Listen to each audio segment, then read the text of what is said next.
Welcome to Start Lines and Swag Bags. The airing of this podcast is for entertainment purposes only and is not intended to replace advice from professional medical or training staff. Thank you for listening and your support of the Flying Pig Project. So, welcome to this episode of Start Lines and Swag Bags. Today I have, well, first of all my guests are special, all of them. But today I have what I consider a very special guest because it is this person's podcast that really put it in place that I could do a podcast. So today I am more than delighted to be with the Cheerbrarian herself, Ashlie. Woo-hoo. Ashlie, Yay, thank you that's so me. much for being here. Yes, thank you so much for having me. It's so fun to be in the guest chair instead of the host chair. Tell us a little bit about yourself. Yes, so I have a podcast called Advice from the Cheerbrarian, where I give, what's my tagline? I just changed it. It's pep talks and book recs in your ear holes from your well-read new best friend. So it's like some life advice and some stuff to read because like life is hard. People need help. Let me help you. I just want to help you, everybody. Yeah. And I, what else about me? Let's see. I'm from the South, Louisiana. Whoa. And have lived here in the Midwest for about 7 years. And I've learned to like seasons, but spring is stupid. Spring is dumb. I'll say it here. I'm sorry if that's controversial. Spring is stupid. And Chicago doesn't really have spring. It just stays cold for too long. I need it to be warmer faster. That's true. Somebody get on that. That's true. And I want to tell everybody that Advice from the Cheerbrarian, I do listen to your podcast, and you recently had an episode where you were talking about how we all need to stop saying we're sorry for things. I'm sorry for being late. I'm sorry for so many things. Instead of saying thank you for understanding I'm late, and that podcast really hit home with me. And I find myself during the day when I'm going to say I'm sorry, trying to come up with a different way of saying it before those words come out of my mouth. Wonderful. Yeah, that was what was it? Power of No, Say No to Apologizing, I think was the title. And it's just, especially women. So women tend to over apologize and try to be smaller and take up less space. But there is just power in, instead of just flipping off an I'm sorry, really taking a moment to think about what you're apologizing for or the situation. And so like you said, you can say, thank you for waiting for me. That acknowledges what the person did and puts you in a positive spin versus sorry for So, and it can work in a lot of situations. Sometimes though, I'll tell you, especially when it comes to relationships, like this is in my marriage, we really try to do this, but sometimes you're just like, thank you for loving me when I'm the worst. You got to get creative sometimes, but yeah. But, and that I'm going to take that statement as well. If I say to you, thank you for loving me at my worst, it allows me to be at my worst. If I say, I'm sorry for being so bad, or I'm sorry for this being so hard, I feel like that makes us feel worse about ourselves and we're denying our own feelings because we feel we have to apologize for them instead of thanking people for allowing us to just be ourselves. Right. Well, and then you're sort of forcing the other person to stand up for you, because if you say, oh, I'm so sorry, I'm the worst, then, oh, no, it wasn't that bad. Or like you're kind of making them sort of make you feel better, which isn't what you really want. But thanking them for the situation just, is better. So give it a spin, give it a whirl. I agree. I think it's funny because you and I could have done a whole separate podcast just on that topic alone. But for sure, I'm going to make you right now switch gears to the very first question. How do you know me? How do I know you? I know you because I tripped and fell and joined a run club, and you are in that club. That is how I know you. Because and you can name the club. It's okay. Yeah, it is I almost like forgot the name. That's bad. It is the Fast Track Run Club that I am a member of. Yes, you and I are both Yes. in the Fast Track Racing Club, running club, Mm-hmm. moving club, walking club, whatever. Yeah, whatever it is. I feel it's all of the above. Mm-hmm. Mm-hmm. Mm-hmm. Yep. Yep. Okay. So that's how you know me. Now, Yep.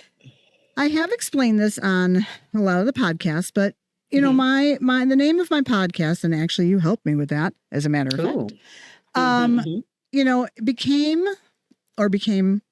arose from the fact that I lost my race log and I had to rebuild it. And I did it through finding a lot of stuff online, but also looking through all of my stuff and seeing t-shirts and hats and all sort of tchotchkes. And I actually do like the tchotchkes that I have gotten over the years from races. Now, the question I have for you is, you may tell me either your best or worst piece of swag. I may be an unruly guest because I may have two things that I consider best, and I'm going to ignore everything you just said. Okay, so the first one I have is a medalist swag, right? That's what you mean? 100%. Okay, great. You can't see this because you're listening, but I have this adorable little medal from the Halloween Hustle, and it looks like a ghosty, and it's super cute. But the fun thing about it, I didn't even know till I brought it home, is that it glows in the dark. Isn't that great? And for and for Halloween, it's like, and like the race was super fun because Halloween Hustle, like people were in costumes. There were people that made giant cardboard like Pac-Mans and ran a whole 5K in that, which was bonkers. I just wore like a pumpkin, like a jack-o'-lantern shirt. I was like, but people were really, it was a hoot. It was a hoot. So I love this little silly medal. And it's got, and for those of you listening, it also has what I love when the ribbon is like, it says the race and it's got all the information on it.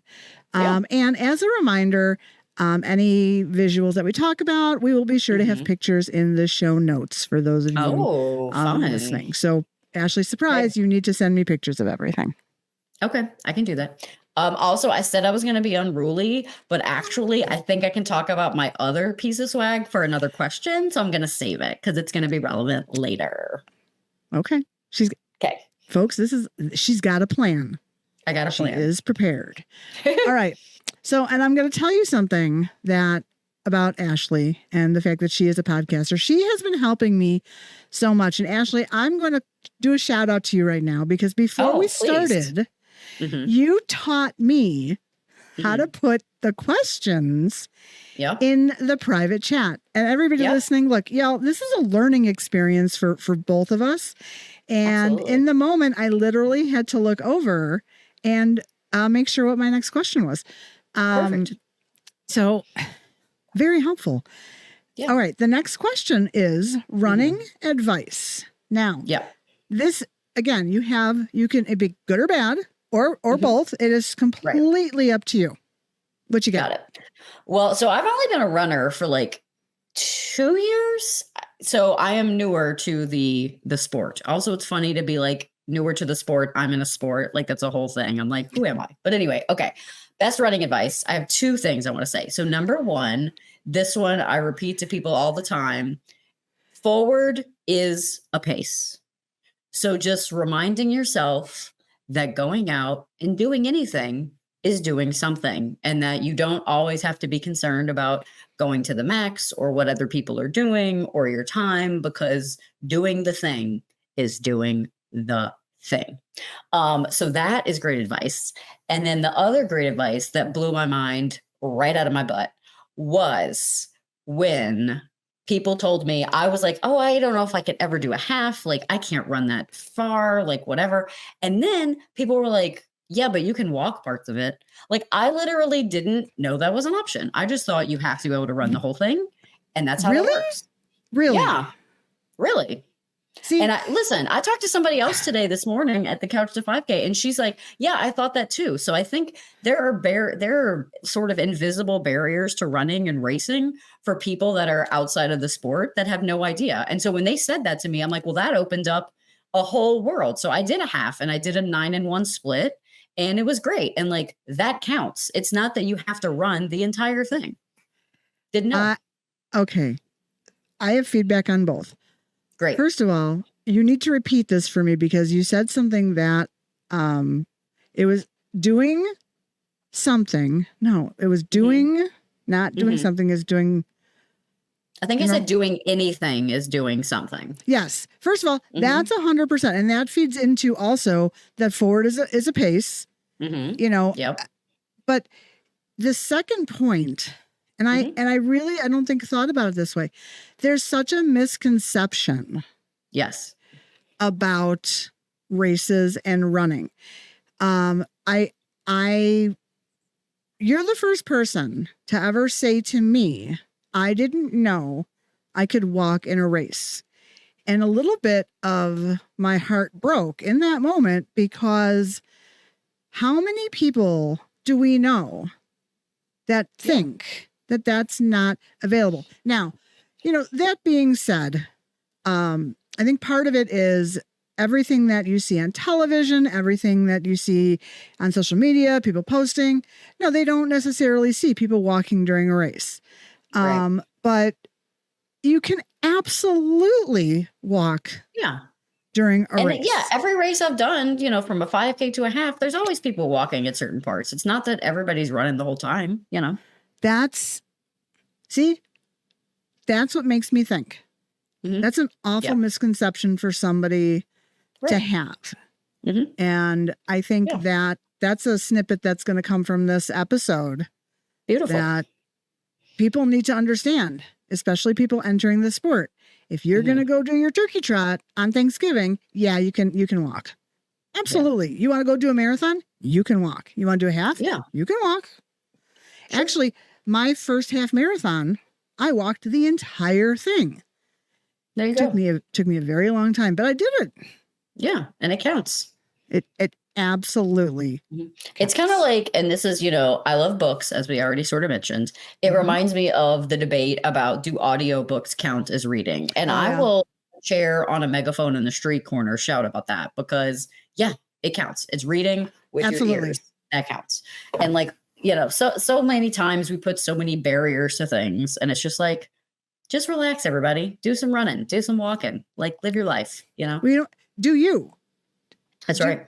Do what you need. Do you need to stop and walk? Stop and walk.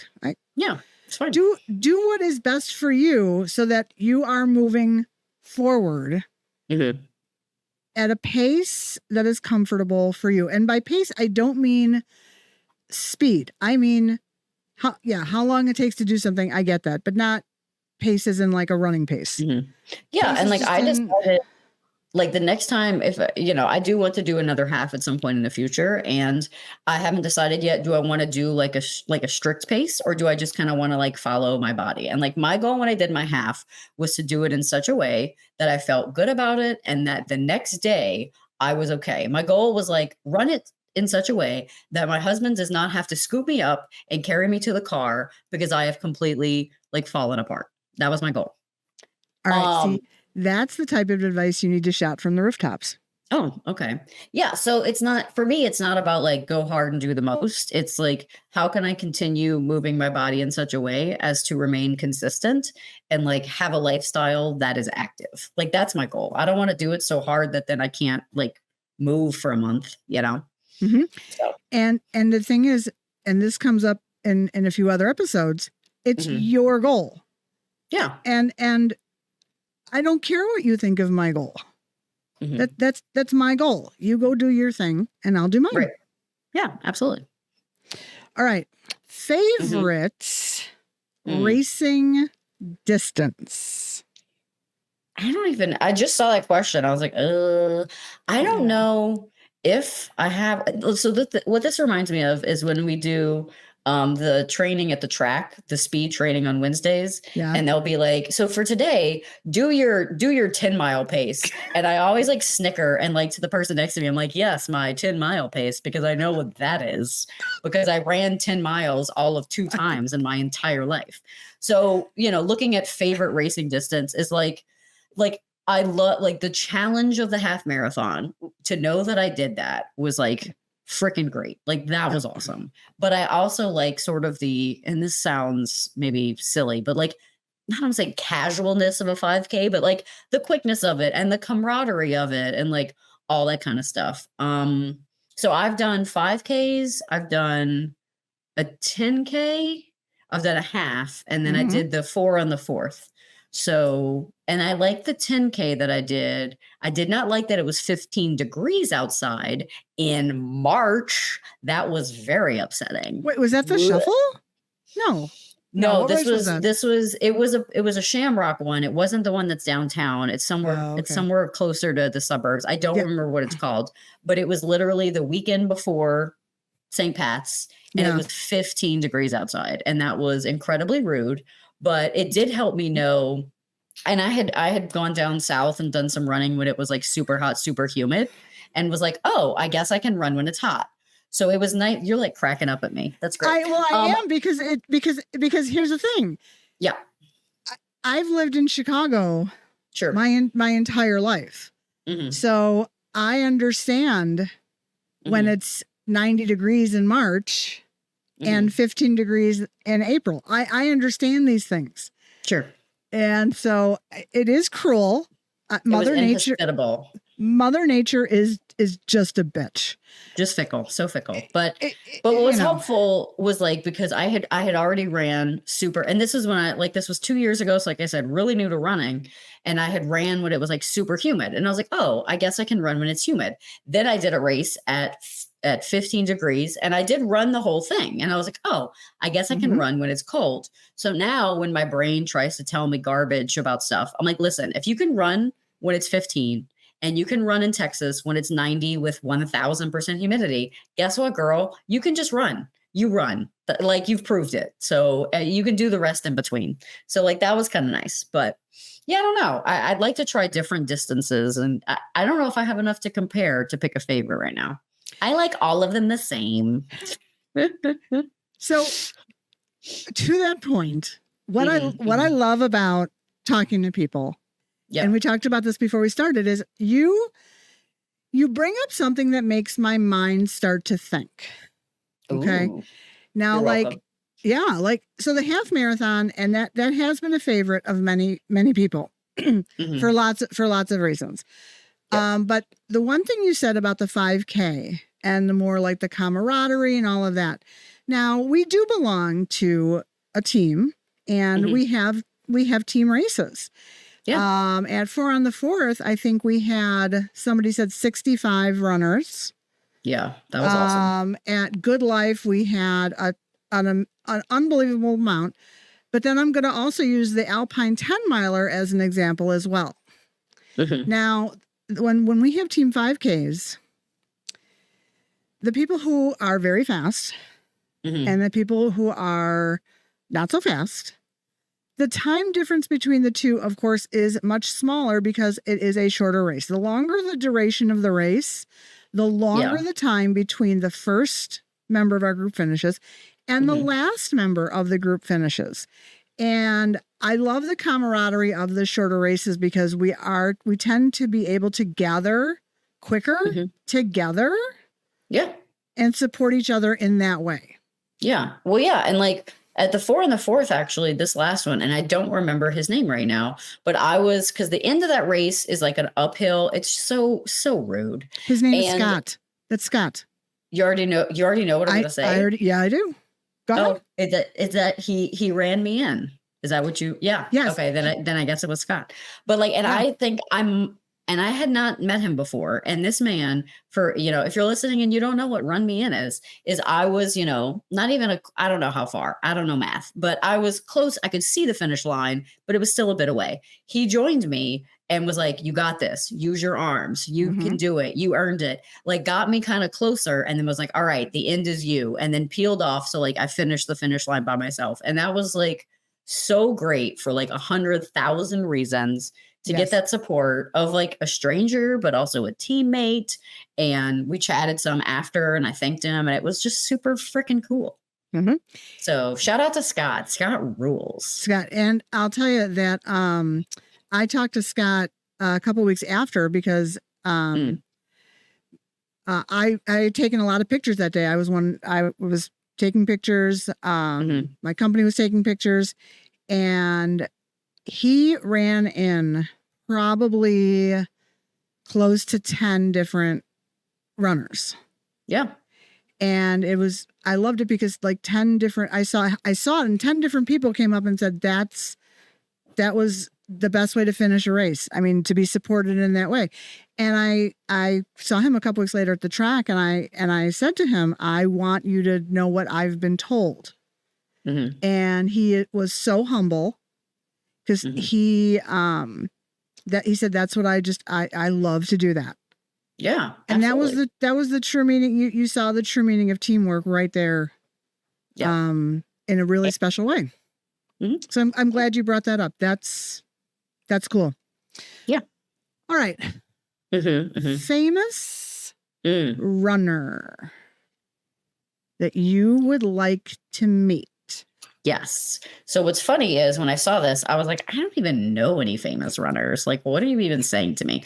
But then you reminded me that I do know one. And I know of one because you told me about her. Her name is Alexi Pappas. And she wrote one of my favorite books I think I've read this year called Bravey, which is her memoir. She is a fascinating woman who is like equal parts athlete and poet and screenwriter. And she's just so cool. And I loved her book, 5,000. And as I'm talking about this, I remember I still have to drive to a bookstore. I have a copy on hold because I read Rachel's copy and then liked it so much. I bought my own copy, which is at a bookstore in Glenview, Glen Ellen. I don't know. I'll Google it. I'll find it. But those are totally different places. I don't know. I told you, Louisiana. I barely know what's happening. But yeah, so she's American. She ran because she's Greek American. So she ran for Greece in the Olympics. And so her book is just very raw and very well written. She talks about growing up, after her mother's suicide when she was 5. She talks about being an athlete. She talks very candidly about dealing with depression after the Olympics and how she sort of came back from that. And there's just like so much. I have to share one tidbit, Rachel. One of my favorite things from that book, and it's not a thing, it's a thing that she said a friend did, was that when they were having a bad day, no matter what time of day, it doesn't matter if it's 8 a.m., noon, 8 p.m., this person literally would get back in their pajamas, get back into bed and say, new day, new day, new day. And then get out of bed and do it again. And like, I don't think I put my pajamas on, but I definitely have done that since, where I got back, I laid on the bed. Yeah. I literally laid on the bed for 30 seconds and was like, new day, new day, new day. And like got up, because sometimes when you're in a spiral, when you're in a funk, and that the other advice I like that's relevant or related is, what is it? There's 4 quarters in a day. So like, just like in a sports ball match, as people would say, as I would say, sports, whatever. So like, it doesn't matter if it's 8 p.m. Like, there's still time in the day to like do something. So that was a long winding road. So in conclusion, Alexi Pappas, her book is great. The end. Yeah. But here's the thing. I'm going to give you back a couple things on this. Great. First of all, I'm going to be 100% honest. It is my dream to one day have her on my podcast. Beautiful. The dream. When you talk about audiobooks versus written books, I actually have... I say original flavor. I like to say audiobooks versus original flavor. That's a phrase I'm trying to get out there. I even recommend to you, as somebody who loves the book so much, I have listened to it audibly at least 6 or 7 times, because she does her own narration. Yeah. And there's something about having her tell her own story in her voice with the inflections and the feelings. You can literally, she's in your head. You're in exact feeling how she's feeling. It's amazing. Yeah. But another piece of advice that a piece of advice that she does that I do actually 100% agree with and share is she talks about running in thirds. Okay. Yes. 30% of your runs are going to be good. 30% of your runs are going to be great. and 30% of your runs are going to be crap. Yes. So if tomorrow you go and you have a crap run, you have to remind yourself that a third of the runs you do are very likely to be crap. Right. Because not everything is going to be, Yeah, it makes sense. I think that's really, really important. You'll have to help me on the Get Alexi Pappas on Start Lines and Swag Bags podcast. I'll hit her up. I'll just send her a DM on Instagram. I'm going to tag her and everything. All right. Listen, you never know. I had an author on my podcast who I literally sent her a message. She talked at the Schaumburg Library, and I was like, "Do you want to be my podcast?" And she was like, "Yes." And I was like, "Oh no!" And then I had to like do it, but it was great. I would die. I know. Okay. So now is the ultimate question. Okay. Favorite race of all time. Okay. Can I be unruly and say 2? Yes. Okay. Okay. Of course. Oh my goodness. Okay. Of course you can. So first one is, and I don't even know what year this was. So I'm wearing the shirt. It says the color run. This would have been like 2 or 3 years ago, probably. Let's see. How old's my friend's kid? He's like 2. Let's say 2. We'll call it 2. 2 years ago, I did the Chicago color run. And it was really funny because I was looking very much forward to like having the color thrown at me. But then unfortunately, they had a real problem where they didn't have a lot of volunteers. And so they were like, there's paint out there. Just throw it on yourself. So a lot of times you had to throw it at yourself. But anyway, so that wasn't the favorite part. But why it is my favorite, Rachel's not okay. She's okay. You're good. So sorry. I'm very funny. Okay. Hold on. I need a drink. Okay. Take more. I can keep talking though. It's fine. Okay. Yeah, go ahead. So the reason why it was my favorite was because that was the first race I did where I learned that I could run a 5K distance straight through. Oh. That was the first one. And I think I did it. It was like 45 or 50 minutes. It wasn't, Speedy Gonzalez or anything, but I did the whole thing. I stayed consistent and I finished it and was like, oh, I feel good. Like, I don't feel like whereas like the other race I'm going to talk about in a second, like I have come a long way. So it was nice to know like, wow, I can run that distance. So my other one I want to talk about, and you can see this like gnarly looking hat from 2012. This is the Louisiana Downs Super Derby. And the reason this is one of my favorite races, Rachel, is because at this race, I came in dead last. Okay. When I say dead last, I mean it was in Shreveport, Louisiana. It is on a horse racing track. So you can see because you're just going in circles on a track. Oh, God. And at a certain point, I was the only human being out there. And I was getting ready to do my last lap. And the guy goes, he tried to stop me. And I had I think at the time, Fitbit or whatever. And he goes, oh, no, you have to be done by now. And then I showed him my tracker and he looks at it and he goes, did you walk a lot? And I was like, I did. And then I completed the last lap and I was like crying, laughing. I could not, I was just like dying just by myself on this track, going around the loop. And then I went through the finish line and then they immediately deflated it because everybody was done. I have a couple. That's real. That was real. I have questions. Yes, ma'am. Because I need to be able to see it in my head. Sure. This is a horse track. Yes. So it's not a standard. It's obviously not a running track. How long is one loop? Do you know? I have literally no idea. Okay, fair point. Couldn't tell you. I could Google it, I guess. I mean, it was a 5K distance. I don't know. I don't know how many loops we did. I could try to look it up and tell you. Not a clue. No, fair point. Because if I picture one runner on the track like that we run at, that does not look. It doesn't look sad. Sorry for using that word. It's okay. But I'm now picturing Arlington, the former horse track that we used to have. Yes.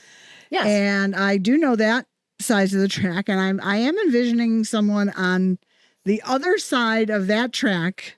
Finishing a race, and that's everyone could see me. They were all just waiting on the side, like it was off to the side, but like everyone could see if they were looking that there was only one human being out there. And it was amazing. It was great. And that was in 2012. Yeah. That was in 2012. And I tried to look up before we talked to be like, I couldn't find the pace. I don't know if it was chipped or not. So I have no idea how, we'll use this word in air quotes, fast I did it.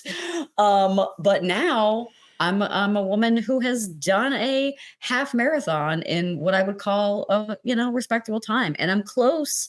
I'm hoping in the future, I'm very close to breaking like a 30-minute 5K. That's pretty good. That's not shabby. Breaking the 30 minute, fun fact, I got down to 30:19 in 2021. Nice. And unfortunately now, after the broken foot, I have not actually started running again. Yeah. I tried very hard to break 30.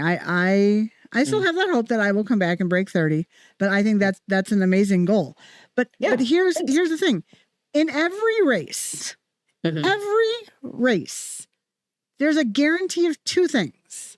Mm-hmm. Someone's going to finish first. Yep. And someone's going to finish last. Yep. But the thing you both have in common is you both finished and you both went the same distance. There you go. You did it. You did the thing. And oftentimes you get the same medal. Very true. I mean, yes, the person who came in first probably gets, they probably got like another prize or like whatever. But yeah. Or, they win money because it was the Chicago Marathon. And, sure. And, yeah, sure. Okay. But that's the whole thing. First, last, same distance, same medal, because you both accomplished something that day. Indubitably. I love that. All right. So before I thank you profusely and let you go, I do, Wonderful. Of course, have to remind you that you are on a program called Start Line and Swag Bags. So yes. I would be remiss if I did not tell you that you will be receiving your very own Start Line and Swag Bag. Ooh la la. Which will contain the requisite I was a guest. What? Magnet that you can put on your fridge.